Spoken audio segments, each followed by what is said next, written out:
Good evening and welcome to the Not So Perfect Bigfoot Show. Glad you could join me tonight. Before I bring on my guest tonight, in which I have a really special guest tonight, I think you guys are going to love them. I know you are going to love them. I want to take a moment and I wanted to acknowledge the victims and the people of Western North Carolina, Tennessee, Georgia, South Carolina, Florida. There has been a lot of tragedy, a lot of destruction. A lot of people were not prepared for, the hurricane because, these people are in the mountains. Hurricanes don't normally go in the mountains. And the last I heard, and I may be mistaken, but the death total is up to $1,000. I also just heard that FEMA is running out of money. So if you can donate, there's several sites you can donate to. One that I found that is already boots on the ground is the Nazareth Fund. You can find it under Glenn Beck. I don't care, what your political affiliation is. When they're out there helping people and evacuating people, they don't care what your affiliation is or, who you vote for. They're out there to help. So that money is going a long way. Also, Red Crosses, boots on the ground. Inflation is, hurting us all right now. If you guys can't give, lift them up in prayer. And once again, our prayers and thoughts go out to the victims of the hurricane, Western North Carolina, Tennessee, Georgia, South Carolina, and Florida. If you have it in your heart and you can donate, those folks need help. FEMA said they were running out of money. So it's going to be up to us, the American people, to lift each other up through this. And now I am going to bring on a very special guest.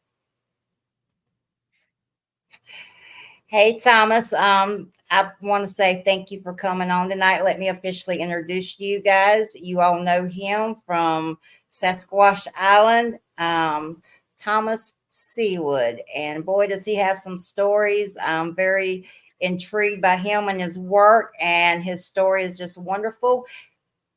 Thomas, I'm going to let you put it out there. Oh, first off, Kelakasla, greetings in my language from the Kwakwaka'wakw First Nations or North American Indians from northern Vancouver Island, British Columbia, Canada. I'm not there right now. I'm actually in Forks, Washington on the Olympic Peninsula. We call it the upper left corner. And it's a Sasquatch hotspot to say the least. And I work here at SasquatchLegend.com, managing the Sasquatch store that sells all sorts of merchandise. A lot of my native designs, like the one that's on my shirt right now, that I make. Beautiful.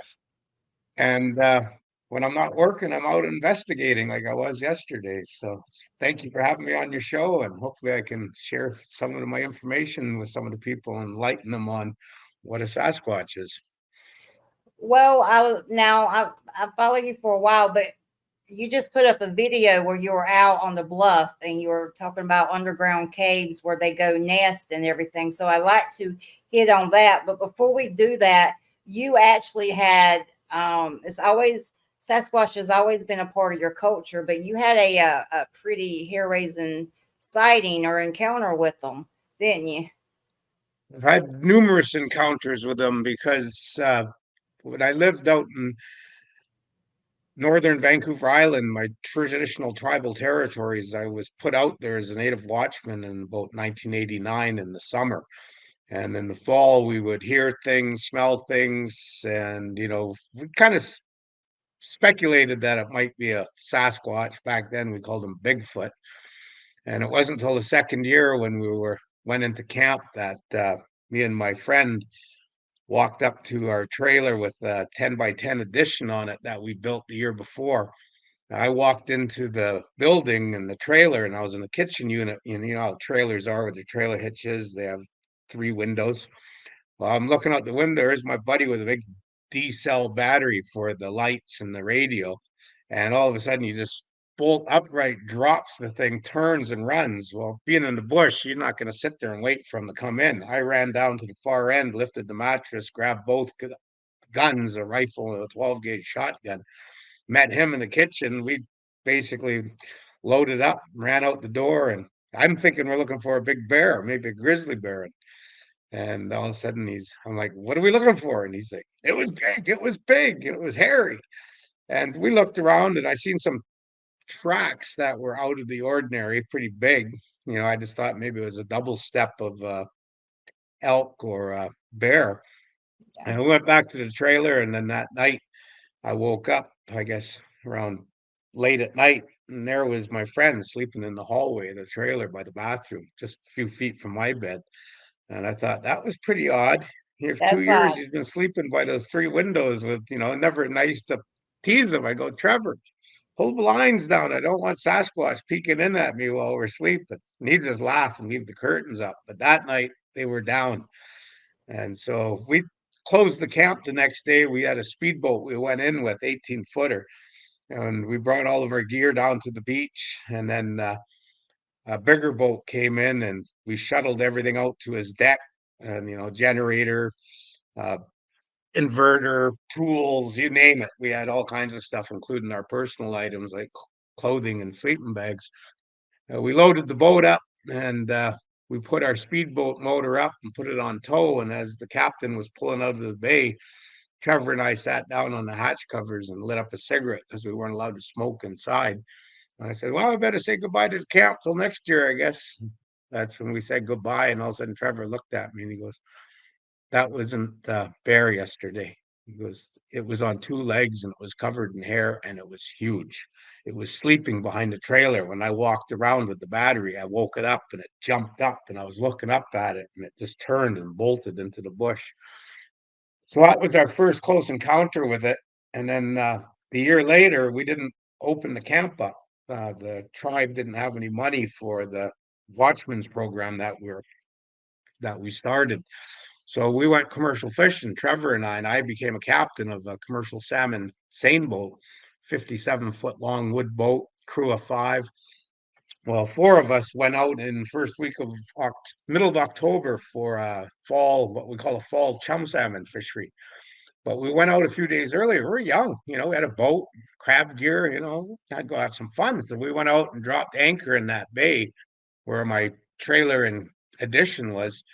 And we went and caught a bunch of big Dungeness crab, and me and the crewman, just as it got dark, we're cooking them on a propane Coleman stove on the hatch covers out on deck.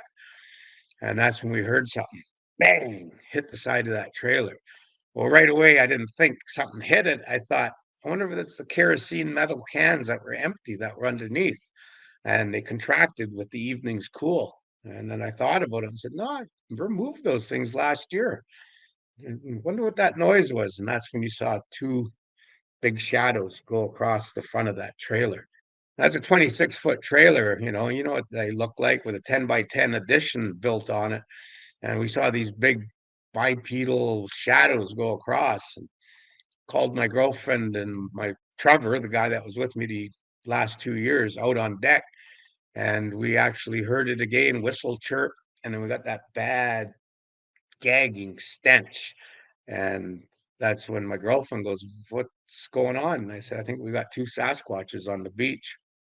Well, we moved up to the front of the cabin and I went in the wheelhouse and I grabbed the spotlight handle on the ceiling, started moving it. And my crewman Dean was on deck looking at it just so that it was lying when it lined up to where the beach was where we heard these things. We couldn't see them.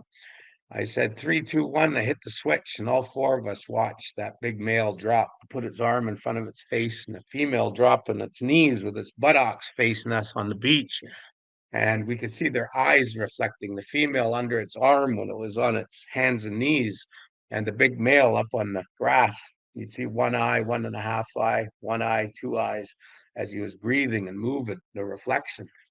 And we tried everything to get them to move, but they wouldn't. And after 25 minutes, we shut the spotlight off, and that's when we could hear them walk from the beach and the beach edge into the hemlock cedar forest. And the trees were probably 40 feet high. And we heard them cracking and everything. And all of a sudden, you heard that big rotten tree get pushed down towards us.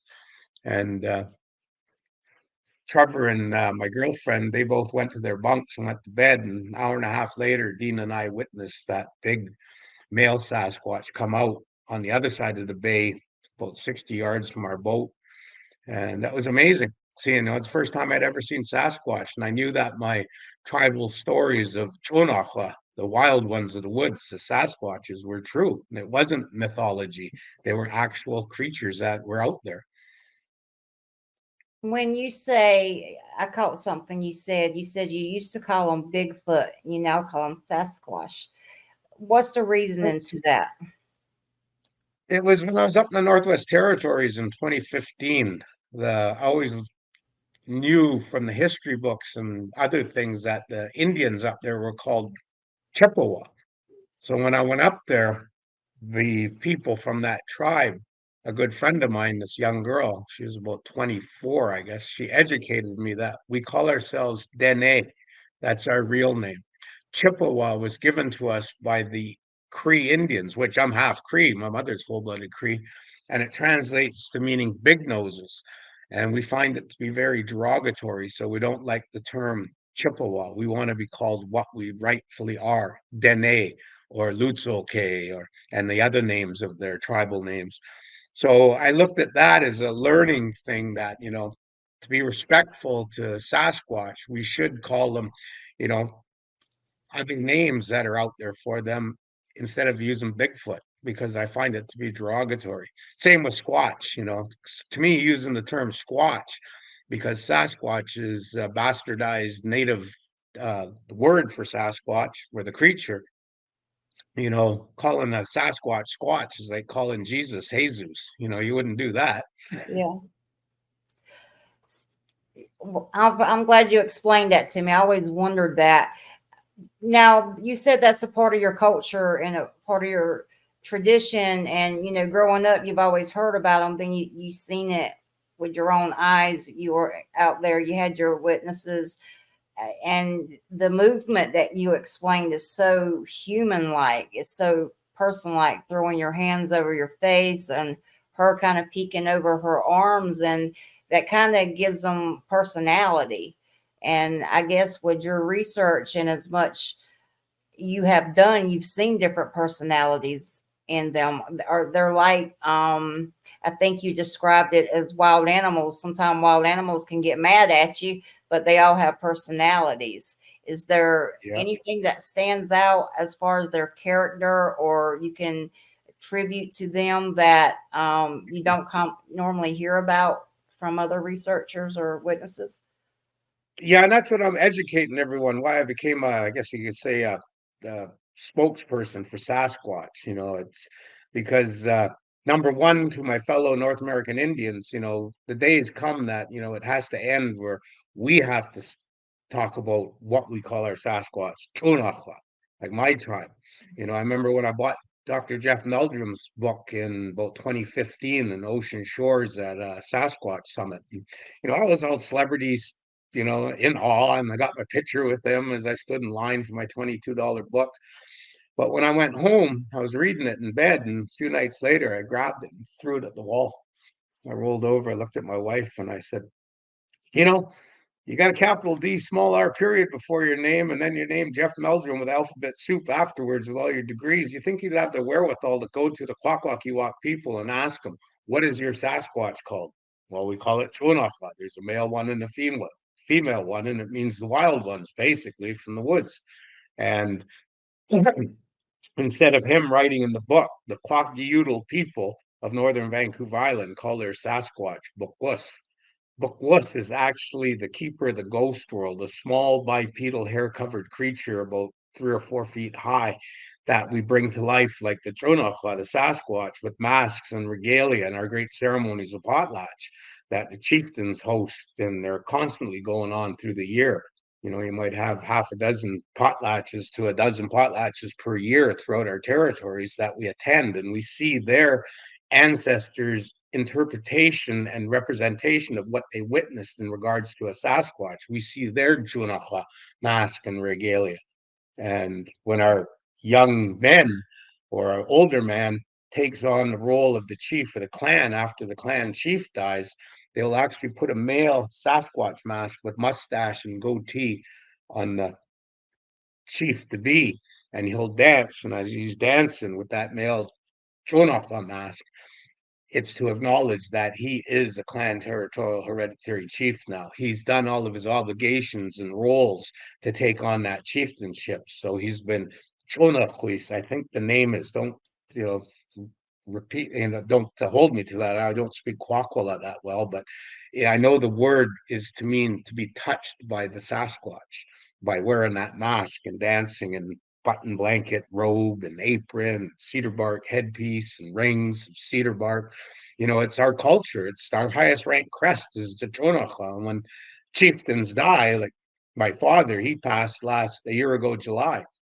In 2 years, because I have to wait 3 years or more, I'll have a feast or memorial potlatch for my father, and I'll take on his chieftain's name and role and title of Wallace Amawias, Chief Amawias.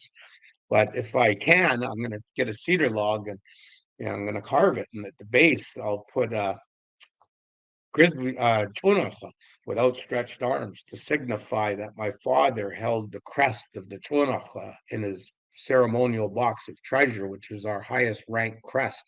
It's when you use the Dzoonakwa crest, it's no different than being able to afford a gold Rolex, 40 to 60,000, or a $260,000 Lamborghini or Rolls Royce. You're proclaiming and showing your wealth and title, and that's what the Sasquatch crest is to the Kwakwaka'wakw people. Wow. Wow, that was a lot. So after you read the book, it was almost an obligation and an honor to educate people and almost counter what you read. Absolutely. Jeff Meldrum and I are good friends, as, many other of what I call the Sasquatch celebrities, guys like me and ladies like Maria and Russell Accord, uh, Meldrum, we're all friends and we're all in the industry together. But, it's really humbling when I spoke at a conference about 6 years ago when I first started really getting into the circuit. And there was Jeff with notebook writing away. And, he moved from his vendor's booth on the wall right up to the third row, right beneath me on the stage and podium. And I was very honored and touched by that because he was coming forward to educate himself by listening to me. And that's what I find is my role with Sasquatchology and helping Sasquatch enthusiasts. I have skills that I learned in the bush after over 20 years being a grizzly bear hunting guide, black bear hunting guide, commercial fisherman going to places in the British Columbia coast most humans would never ever see in their life. And yet I'd go ashore at night and start digging clams, shellfish, and pitch black with a lantern and a flashlight. And all of a sudden you'd hear that in the bushes, and you'd hear bushes moving, a tree breaks or a tree being pushed down. And you knew what it was. It was Dzoonakwa, Sasquatch, coming down, kind of upset. Like, what are you doing on my shellfish beach? You damn hairless bipedal creature with lights. Well, what you do is be respectful. You gather your cockles. When we dig shellfish like butter clams, native little neck, manila, every now and then we'll get a cockle and it looks like a scallop and it's got riffles on the shell. And when you steam it and eat the meat, it looks like a shrimp or a big prawn tail and has a really beautiful taste to it. Well, it's a favorite shellfish of we Indians, but it's also the favorite food of the Sasquatch and Bighouse, the small bipedal creature. So like I told one of my friends, I said, the times that I used to gather up my cockles in my arm like this, way down on the beach, maybe 100 yards from the timber, and with headlight on, you're walking up the beach in the darkness to the wall of black trees that's just tar black. Well, you can put a piece of coal up your back end, and by the time you throw the cockles in the bush to show respect and feed the Sasquatch and turn around and run like hell back to your friends that are digging, you have a diamond when you get back down to your light. That's how tense you are. It's like your heart's pounding, your throat's dry, and you're walking to the bushes where dang well there's a bunch of Sasquatches in their nocturnal vision looking at you, and you just hoping that big hairy arm ain't gonna come out of the bush and grab you. Wow. that takes some nerve now. I don't know if I would have that nerve. So so you're out there harvesting their clams, so you're giving them, a gift, as in saying, peace, don't eat me. So Yeah. And we've had skeptics on the beach with us digging. Sometimes there's half a dozen guys or more digging. You'd have the skeptic, usually not an Indian, one of your non-Indian buddies. There's no such thing as Sasquatch. That's a bear making that noise. That stink. That's got to be a bear. And then next morning when you get up, because you dig for about 4 hours, 5 hours, clean up and everything. So sometimes it's 2, 3 in the morning when you go to bed, and get up and it's high tide in the morning, usually windy and rainy, and you'd look at the skeptic. Well, why don't you take the skiff into the beach? Go look for those cockles I threw in the bush. I bet you won't even find a broken shell, and then you'll see big indentations of footprints in there. And I've had the odd guy take the challenge, go ashore, and come back and goes, I could see your tracks in the top of the beach. I went exactly where you were throwing those cockles in the bush, and there wasn't one cockle inside that forest. do And you right then you're teaching them that there's something else out there other than us that's bipedal, but a lot bigger. do you get a little bit of satisfaction when that happens with a non-believer that just ribs you sometime for your beliefs? I Oh would get yeah, satisfaction. well, working in SasquatchLegend.com and Forks, and yeah, remember I'm Canadian, so I always ask people where you're from, and I hear all the different states and other countries. Of course, I get the good old boys come in. You don't believe in that Sasquatch stuff, do you? And I'll look at this one guy like I did last week, and he's looked at me. He goes, "You don't believe in Bigfoot, do you?" And he had a cross on his necklace. I said, "I'll tell you one thing. I've seen Sasquatch quite a few times. You ever seen your God?" And the Okay, look that's on good. his face, and he goes, Yeah. "What, is Sasquatch your God?" I said, "No, it's not my God, but it's my tribe's highest ranked crest." And I said, "And the years that you were sitting there with flush toilet, switch for lights and running water, and a thermostat for warmth in your house or condo, I was out there in the bush sleeping in a hammock between trees with a tarp above me because I don't believe in tents because I want to be able to see, smell, and shoot any threat that comes near me while I'm sleeping at night. And I've heard them, smelled them. I've had things thrown at me by them. I just picked them up when I was younger and threw them right back until I learned that it was disrespectful and you don't do that. So now I just talk my language to the Sasquatch if I ever come close to them. Yo, Weeksas, Weegilas, Dzoonakwa. Hello, I don't know who you are, Sasquatch. What are you up to? And you'll hear them sniffing and they'll mumble and they'll just move off because all the Sasquatches in our tribal territories, a lot of our tribes used to, and some still do, have their shamans leaving the village for weeks, months, sometimes years. And when they return, they bring all that shaman knowledge, the medicinal plants, the remedies, the poultices. And what they did was they went and interacted with the Sasquatches. And the Sasquatch, as the Omaha Indian tribe calls their Sasquatch, Sitonga, keeper of the medicine. The Sasquatches are the ones with all that vast knowledge of the medicinal plants and remedies. And that's where a lot of the Indian tribes get their knowledge about medicines from. And you can't do that without communicating back and forth. So just like before contact, when there was what we term the Chinook trade dialect, that all Indians and even the Inuit up north could speak from tribe to tribe, person to person.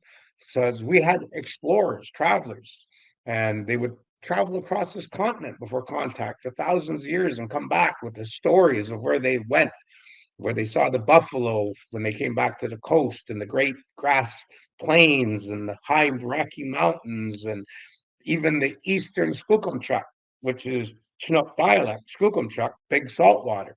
So all travelers went so far across the continent that they would see the Atlantic Ocean and the Caribbean and places like that. So we communicated with a Chinook trade dialect, which made up of different Indian tribal languages. And then when the Europeans came and others, they brought and incorporated their language into the Chinook trade dialect, hence the word kapusta for cabbage in Chinook, and karet for carrot, because we didn't have carrots before the European contact, and sukwa for sugar. So the Chinook trade dialect has been in the continent for thousands of years. It's now getting extinct because no one uses it. But still to this day, the Omaha Indians and numerous other tribes that I'm not allowed to divulge their tribal names can communicate with their Sasquatches that they've shared the territories with since the dawn of our creations as human and as the humans of the night, the Sasquatch. So, I mean, just on outside looking in, you have a great responsibility on your shoulder. But not only is it an honor, and you've experienced it, and your culture, your history is so rich. But what I've noticed about you many times is you have the art of telling a story, and you convey it in such a manner that you get that knowledge and you get that history and the culture out, and you keep people interested because you're it's an art, and not a lot of people can do that, but that's also a part of your culture and traditions. Not really. I was Jim Morrison in 1989 when I got appointed as the native watchman guardian of my tribe's abandoned village, known famously as Kula, village of the last potlatch, because in 1920 in December, a great potlatch ceremony was held there for almost 10 days. And when everyone went back to their respected villages, because we had, we're a nation, the Kwakwaka'wakw nation has 16 recognized tribes. When we went back home, the Indian agent with the police and boats came to our villages and rounded up the chiefs and said we had paid informants at that potlatch, which was illegal. And you chiefs who gave out speeches, the people who gave out gifts, and the men who danced the Hamatsa, cannibal society dance, are going to be rounded up, put in chains, and brought to court and prison for breaking the 1884, 1885 Canadian banning of the potlatch law. Or you forfeit to the police all of your regalia, your masks, your outfits, which is regalia, your big copper shields, which were our bank accounts back in the day. You forfeit all that, and you sign an X or your name if you can, and you denounce potlatch ceremony, and we'll save your people from going to prison. And a lot of people did that. And you can see the old black and white photos of the regalia that our chieftains forfeited to the Dominion of Canada's government. You can see the many Dzoonakwa, Sasquatch masks, and the regalia that dancers would use in potlatch. So we know our history, and we're never going to allow its failures to be repeated. And that's why the Kwakwaka'wakw Nation is so rich and vibrant with our culture. We're still potlatching. We're teaching their kids our language in our schools. We're having our kids perform for the cruise ships and tourists that come to our communities. And our art is just blossoming like a supernova. And I'm a native artist, and I specialize in Sasquatch, Dzoonakwa, Kwakwaka'wakw art, like my shirt. That's the I Dzoonakwa love it. there. I love it. So, and then by me being out here on podcasts, video casts, television documentaries, movie, even one movie, I'm getting the word out that you come to Northern Vancouver Island, it's like going to Kong Island. There's not effigies, but there's wood carvings of Dzoonakwa, Sasquatch all over the place. You can visit with the native people, and they might open up trunks and boxes and show you their Dzoonakwa masks and others.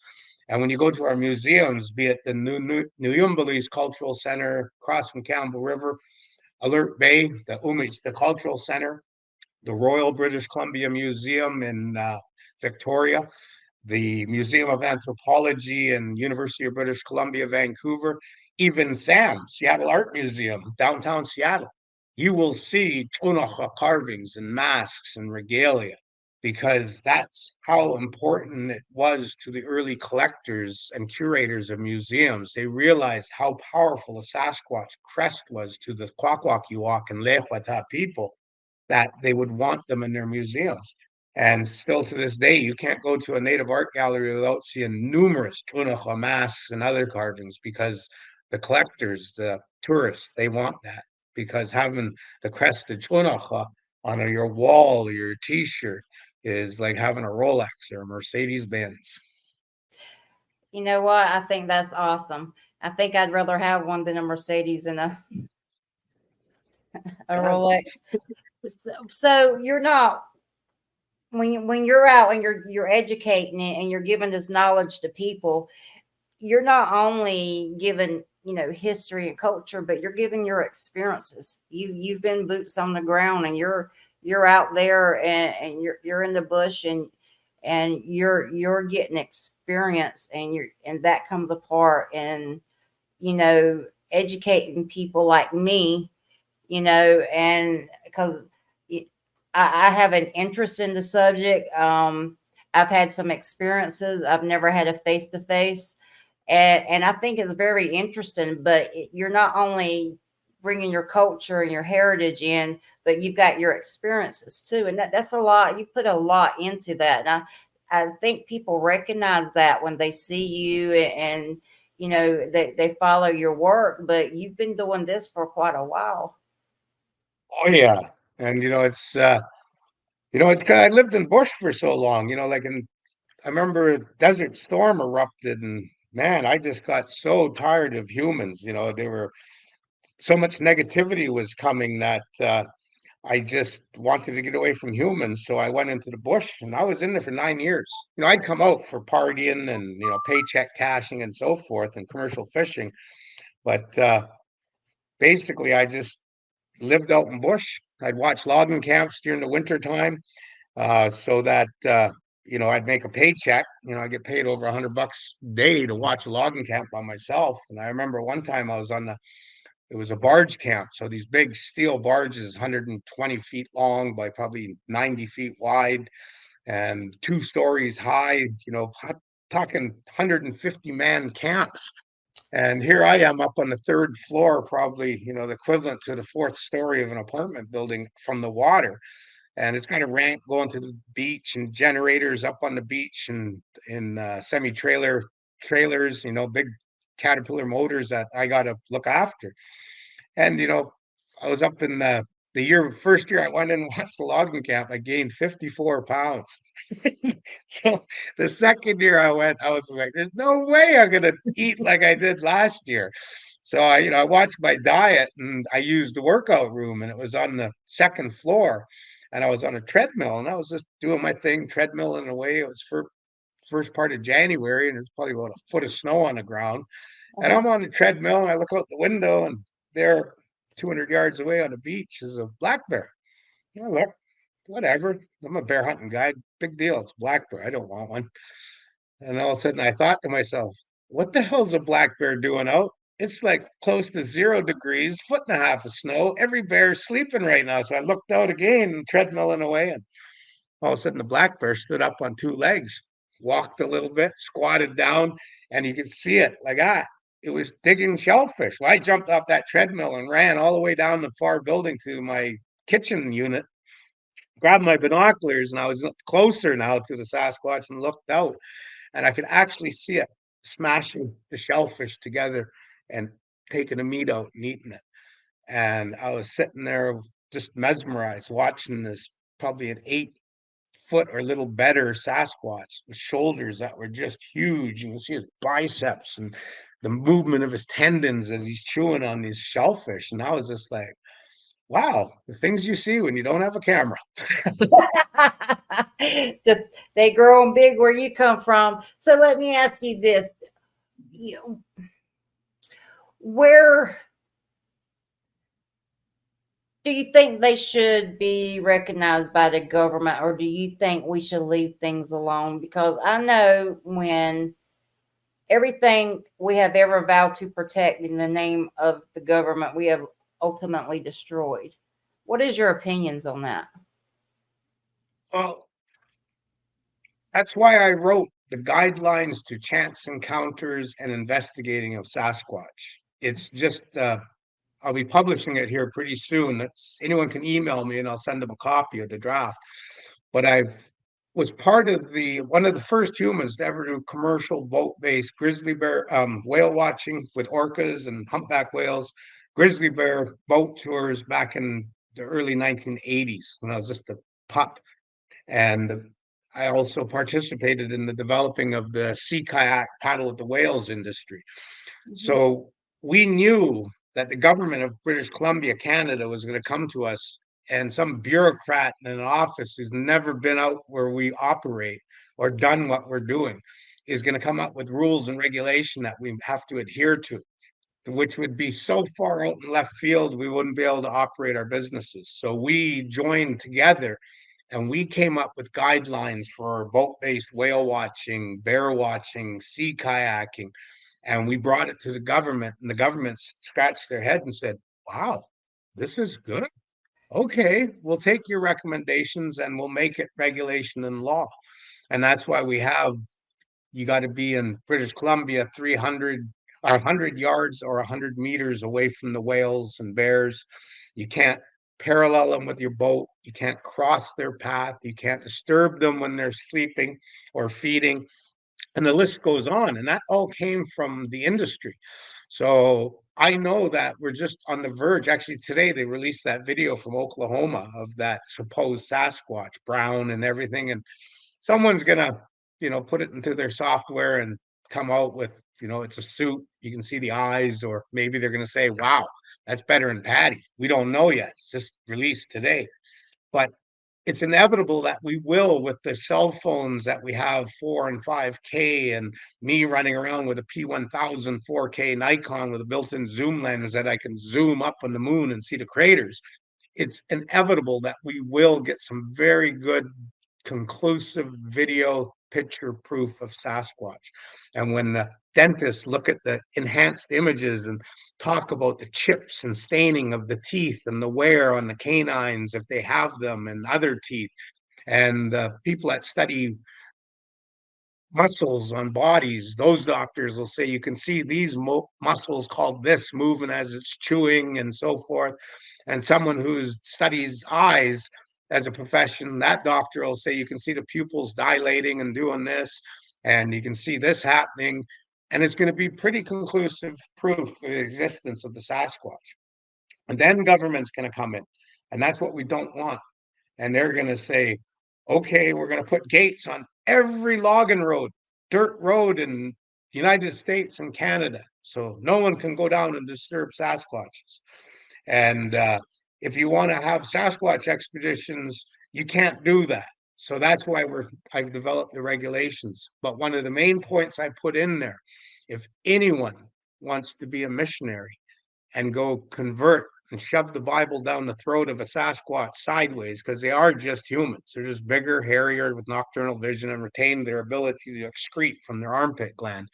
If any Christian or any other religious fanatic tries to go to convert the Sasquatches, they need to be prosecuted to the full extent of the law and thrown in prison for a couple decades, because we know what Christianity and other religions did to the indigenous people of North, Central, and South America. Know your history so you're never destined to repeat its failures. And even the Aborigines in Australia felt the negative ramifications of Christianity and still are to this day.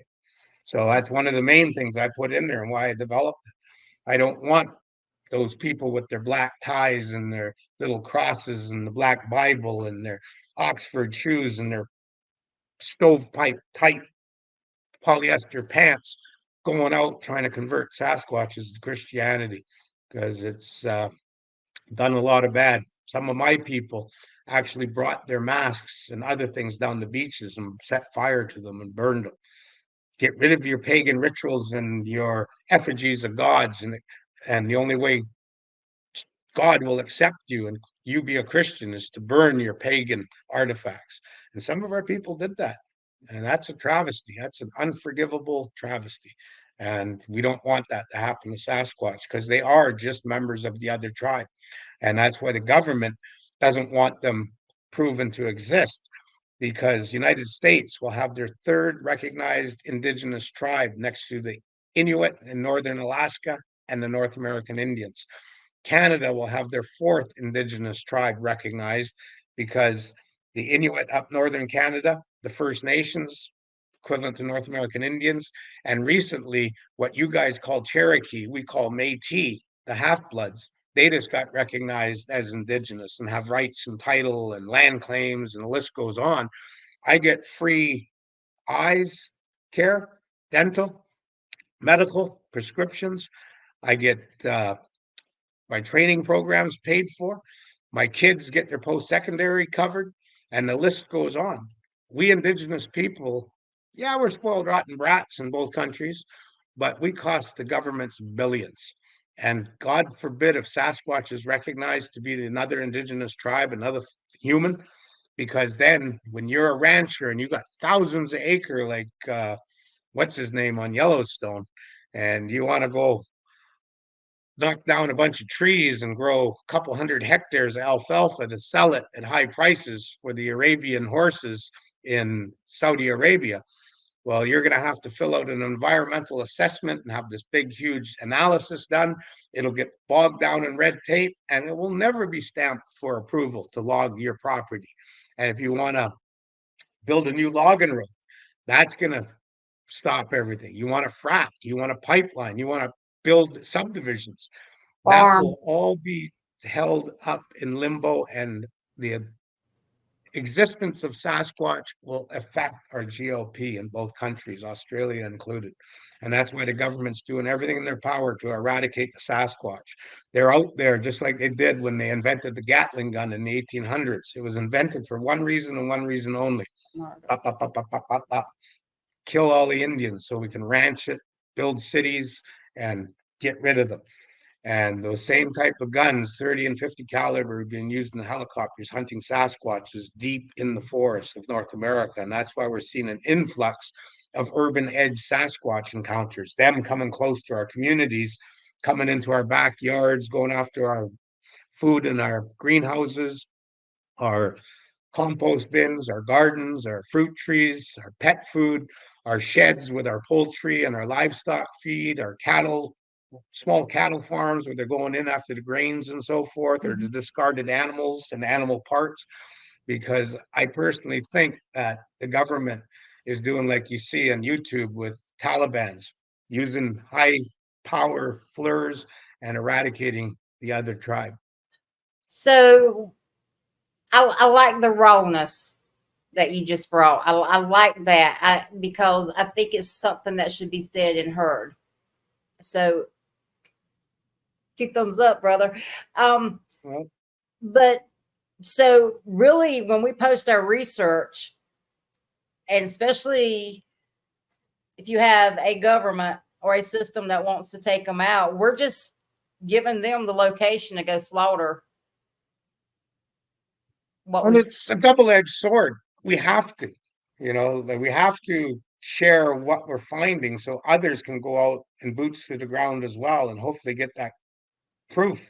Hopefully someone, will listen and read Sasquatch Island and, my Facebook group, listen to my YouTube channel, listen to my podcast, Google me, go to my website, and maybe they'll sit there and go, he's right. I got to go, no matter what state, province, or territory you're in, I got to go to the local Indian tribe and I got to find out how to say, I come in peace. I mean no harm. Hello, how are you doing? I don't know who you are. Goodbye. Bring you some food. Learn the native dialect of that region where you're going to be investigating, that native tribe's dialect. So that when you do get closer to Sasquatch and you start pidgin Indian talking to them, they might tweak on it. And all of a sudden, that opens the door to hopefully a Diane Fossey, Jane Goodall interaction. And then in turn, you get your conclusive proof with your cell phone, even. And that's why I try to educate people so that they can better their chances of getting a close encounter of the hairy kind, as I've had over 30 times. It's not hard. They're just big, hairy, lumbering humans of the night. And I've turned the table where I've surprised them by getting close to them and, hey, And they turn around and look and see me and spring into the bushes and down the mountainside they go. And they're just sitting there probably going, how the hell did that hairless bipedal do that? So, I turned the table on him. I put the jig on him, I called it. So if I can and others can, and I've spoke to other people, they're doing the same, and they're all Indians, mind you, but, working with your local Indian tribe, maybe they'll allow you to go into their Indian reserve. If you've got all these different tribes that talk about the Sasquatch activity in their Indian reserves and tribal territories, you got a big increase in the amount of Indians that are now participating in podcasts and conferences. You got Mel Stahan, you got Brenda down in, I think it's Arizona, you got Jesus Payan, and the list goes on. A lot of us Indians are stepping up and going, no, we have to share what we know. And we've gone to our chiefs and our families and got the permission to share it. And the reason why we need to share it is so that, like, back in the 1970s, and you can YouTube search it, uh, Indian paddling canoe into a city and crying commercial. And you'll see the commercial that I remember as a child where this buckskin clad actor, apparently he was Italian, he wasn't Indian. But anyway, this Indian paddles a birch bark canoe down a river, sees the pollution, the effluent coming from pipes, the dead fish, the garbage dump, the bumper to bumper traffic, the smoke coming from factory stacks. And at the end of the 30-second commercial, he's standing on the edge of a freeway and a white Ford Falcon goes barreling by and a guy throws out the window a bag full of fast food garbage at his feet, and a tear comes down the Indian actor's cheek.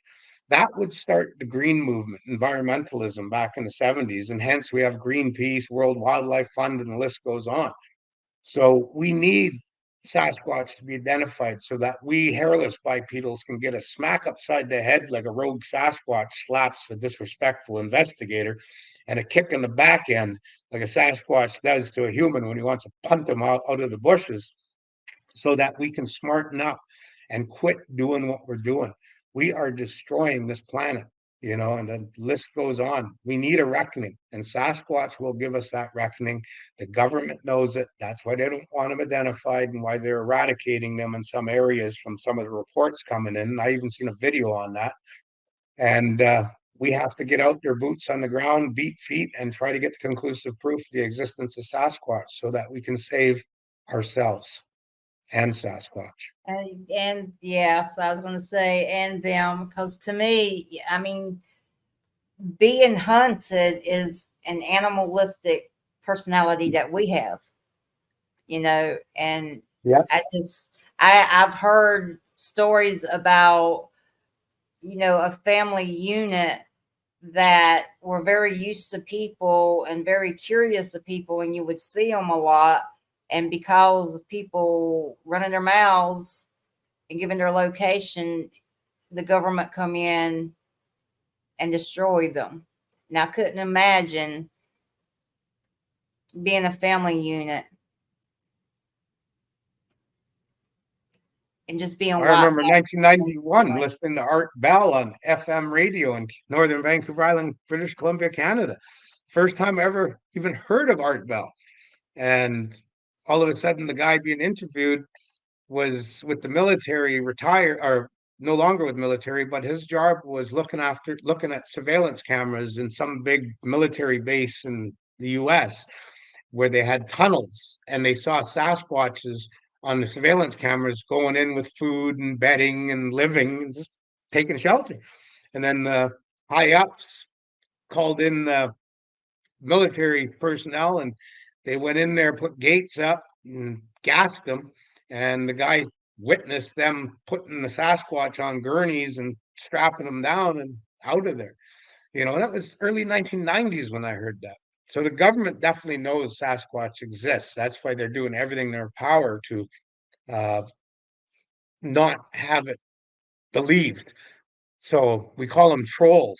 I call them government plants.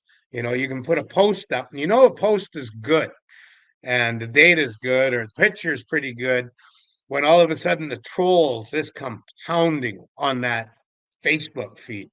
And they're being, like we used to call them, oh, they're just big fat guys with dirty muscle shirts with a beer gut hanging over their belly, sitting in the pounding away keyboard warrior in mama's basement. No, I think those trolls are sitting there in government offices, and every time someone comes up with some pretty credible evidence or enlightening people like me, I'm always being bombarded by trolls because I speak what doesn't get spoken to by other people. Because I lived like a Sasquatch for many years out in the forest. And I've been an Indian for 59 years, and I know the tie of my culture to the Sasquatch. And I've always been interested in Sasquatch, and I've traveled around all over, you know, Western Canada up into the Northwest Territories, Washington State, California, Oregon, and even went to Salt Lake Fork Park and, went there for a conference, but smelled a Sasquatch while I was there and saw something come out of the bush. I wasn't too sure what it is, but when these pot smokers started laughing, I was watching the dumpsters behind Salt Fork State Park at 11:30 at night instead of drinking beer with everyone else at the conference. I was sitting there hidden in the bushes watching those dumpsters because I know darn well that Salt Fork State Park, after I Google Earthed it, that was the only dumpster in the area. And I seen what we were eating and what was probably going in those dumpsters. And sure enough, something came out, but I wasn't too sure. Could have been a hobo, I don't know. But it sure looked like it was bipedal and big. So, you got to use what I call Indianuity if you want to catch a Sasquatch and get close to them. You got to watch some dumpsters. This time of the year, everything's about seasonal, high abundant food. So this time of the year, where the cornfields are, where the plum orchards are, the potato patches, and where the salmon are here in the Pacific Northwest, because it's right in the middle peak of salmon spawn season. So if you're going to go look for a Sasquatch, you don't go up into the high ground because fawn drops over. It's been over for a couple months. Those fawns have grown up. They're fast now. And so those Sasquatches migrated down when they could see the eagles and seagulls in our salmon streams and rivers. And they're down where the salmon are now. And that's where I was yesterday, boots on the ground where the salmon were, and trying to find those bluffs that I could prove I could walk in from the asphalt, which I did yesterday with my wife, Peggy. So now I can go there at night, and I know darn well there's no sport. We saw two pontoon sports fishermen when we got to the river, and it's about a 15-minute hike from the asphalt. And darn well the Sasquatch is up on those bluffs sleeping, looking down. That's why the sports fishermen hear the tree knocks, the whooping, the whistling, the rocks being thrown off the bluffs into the river. That's why they brought me in there. While at nighttime, when there's no sports fishermen in that river, and there's no one on that trail or gravel bar across the river some 60 yards from the sheer gravel bluffs. Well, I'm going to be there with my FLIRs and my parabolic listening devices and my P1000 Nikon and my big, huge spotlight. And hopefully I'll light them up with a spotlight after I FLIR them and record that. And then smile for birdie, I'm taking video of you standing in the middle of a 4 inches of water on the riffle catching salmon going upstream to spawn, because that's what Indians do. That's how we get our salmon. We go night fishing. So too do Sasquatch. That's why the Indians, when we're night fishing on Vancouver Island and elsewhere, you be fishing away, and then all of a sudden you hear a splash, bang, rock thrown in the water. We show respect. We gather up our fish, leave a couple for the Sasquatch, and leave. Because that rock coming down is the Sasquatch telling us, okay, you've had your turn. It's our turn now. Respect. Absolutely. Respect goes a long way. I know you wanted to go an hour, but and at the end of each show that I have, I always give someone the opportunity to pay tribute to anyone they want. So if you have someone, I would like to give that to you. But the one thing I do want to ask you is two questions in one. Through all the time that you've been boots on the ground, the stories you've collected, uh, the research you've done, the people that's reached out to you, you going out and you actually laying eyes on them, what has been two parts? First, what has been something really positive that you have learned about it? Second part, what has been the most tragic thing that you've experienced or heard when it comes to the Sasquatch? Most positive thing, the unity that Sasquatch has brought us. I remember going to the first Sasquatch convention in 1997 in Vancouver, British Columbia. I met Peter Byrne, John Green, John Bindernagel was already my friend then. He brought me there. And I think Dr. Jeff Meldrum was there too. But I would see from 1997 to 2017 how we've Sasquatch has brought us all together. So I can say I have some very lifelong dear friends that are Sasquatchologists. Dr. Jeff Meldrum, David Paulides, Adam Davies, and Jesus Payan, Mel Scahan, the list goes on. And that's one of the most positive things I've ever seen. You know, I get invites by all the what we would term Sasquatch celebrities to come investigate with them in New Mexico and Oregon, and the list goes on. And that's the most positive thing. And also those faces of people that look like they're just sponges that want to absorb what we have to share with them when we're on podium or when we're on a video cast or podcast. And the people that come into the store, and it's like, I traveled from Virginia to Washington State just to see you, buy a shirt with you, and get a picture with you and Biggie in the big Sasquatch mannequin we have. And that is so positive. It's Sasquatch is unifying thousands. And the most tragic thing I guess I could say is I went to Eastern Washington about 5 years ago before COVID, and I met with someone that's well known in the Sasquatch film production part of our industry. And I went on a radio show. That's why I flew out there from Seattle. But when I got there, he said, "Oh, we're going to go out for dinner at this restaurant, and this gentleman and his son want to meet you. They heard you're coming here and they want to meet you." So we went and I met this man and his son, and we're good friends now. But we weren't talking 5 minutes. He goes, "I needed to show you this, Tom." And he slid his big iPhone towards me, and I looked at the video, and it was a FLIR high caliber FLIR from just above the treetops of a Sasquatch running, looking at the helicopter. He goes right, he goes left, he goes right. As he's coming left, you can just see the fear and the hair and everything, his muscle movement. He looking up at the helicopter and he jumps across about a 15-foot creek. And all of a sudden the screen went to snow. I watched that video probably 30 seconds or so, 6 times. And I slid the phone across to him. I said, "Thanks for sharing that with me." I said, "The government is confirmed now. The government's machine gun and Sasquatch is killing them. That Sasquatch died when it went to snow." He goes, "Yeah." He goes, "I'm not allowed to share this video, but the people that took it snuck it out so that, people like you can get the confirmation that, yeah, the government's taking them out." And to me, that's the most tragic thing. And, I sit here in Fort Washington and outside having my cigarettes at night and before bed at 11:30 at night sometimes. You can hear the 3 or 4 helicopters flying around the Olympic Peninsula.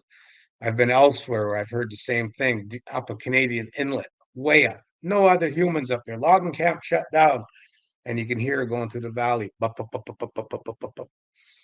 hell are those helicopters doing out there at nighttime? In places we know there's a lot of Sasquatches. Wow. That's heartbreaking. It's cruel, and that's what we do as people. That's what we do as people. Well, at the end, before I give you a moment to pay tribute to whomever or how many ever, or just put what you want out there in the last moments of the show, I want to thank you. And I really appreciate your work. I appreciate your rawness and your honesty and your bluntness, telling it the way it is. You will always have a seat at my table. And I hope you come back. Thank you very much. Yeah. All right. I'm going to give it to you. I'd like to pay tribute to Dr. John Bindernagel, the late Dr. John Bindernagel, a dear friend of mine from when I gave him my report of seeing those 2 Sasquatches from my anchored out fish boat. I guess that was 1991 up until his passing in 2017. I would host 3 years ago BinderCon, the first ever memorial Bigfoot conference in honor of Dr. John Bindernagel, because he taught me so much. He taught all of us, and he left us a legacy.